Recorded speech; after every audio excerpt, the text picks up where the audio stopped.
La semaine dernière, nous vous avons fait part du départ de la longue marche des paysans indiens vers la capitale Delhi. Aujourd'hui, ils ont atteint la ville d'Agra dans l'état d'Uttar Pradesh au nord de l'Inde, où ils doivent rencontrer le ministre du Développement rural dans l'espoir de trouver une solution pour leur avenir.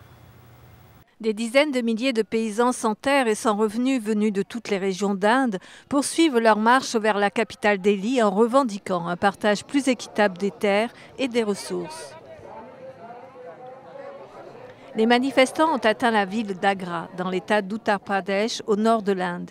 Ils doivent rencontrer le ministre du Développement rural dans l'espoir de trouver une solution à leur situation sans avenir.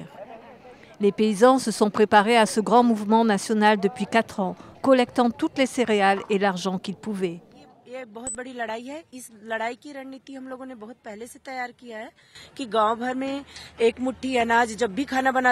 Pour le mouvement, les villageois ont pris l'habitude d'économiser une poignée de céréales et une roupie pour leurs dépenses. Chaque foyer du village a économisé de cette façon depuis 3 ou 4 ans. Le mouvement a donc récolté des centaines de milliers de roupies. Selon les militants, la seule façon de tirer des millions de paysans de la pauvreté est de leur fournir de petits lopins de terre où ils pourront construire une maison et continuer leur culture, les aider à devenir autosuffisants. Ces paysans vivent dans la nature depuis des générations, mais les responsables forestiers veulent aujourd'hui les évacuer et les priver de tous leurs moyens d'existence.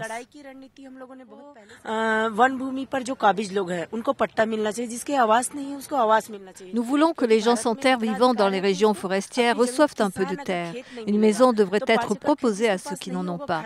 Si un paysan n'a pas de terre, comment va-t-il survivre? Ce ne sont pas des gens du commerce, ils dépendent des forêts. Comment vont-ils survivre si on leur demande de quitter les forêts? Le mouvement n'abandonnera pas avant d'avoir trouvé un accord avec le gouvernement. Tant que nous n'obtenons pas satisfaction et que nos droits ne sont pas respectés, nous ne rentrerons pas. Que notre combat finisse aujourd'hui, demain, qu'ils nous appellent à Delhi. Nous irons partout où ils nous appelleront. La propriété est devenue une immense question politique en Inde. Les agences veulent s'approprier les terrains au nom de la croissance économique. La population veut s'assurer de son propre bien-être et de sa propre croissance. Des manifestations et des confrontations entre paysans et police avaient déjà eu lieu l'an dernier dans la périphérie de New Delhi.